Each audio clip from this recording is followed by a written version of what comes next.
ជុំឬភ្លើងសង្គ្រាមខ្មែរនៅតែឈរដោយកិត្តិយសដីខ្មែរមិនអើយបាត់ពីដៃ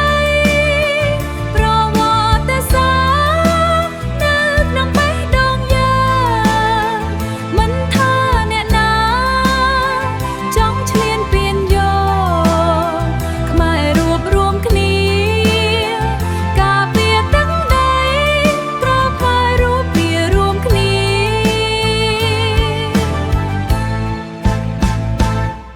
សំឡេងកងរំភើបក្នុងចិត្តប្រជាជនស្រឡាញ់ទឹកដីដូចជាជីវិត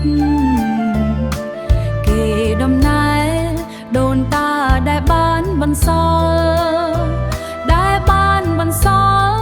យើងត្រូវខ្វល់ខ្វល់យើងត្រូវថែរក្សា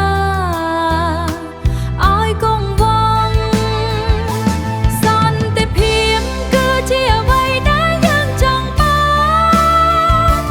តែមិនអាចឲ្យអ្នកណាបំពេញតែបើចាំមកឈ្លានពានខ្មែរមានបេះដូងក្លាហានមាំមួនឈរជាមួយគ្នា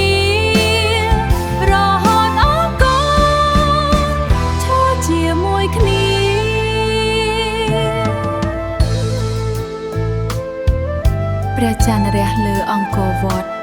ជាសញ្ញាថាខ្មែរនៅតែ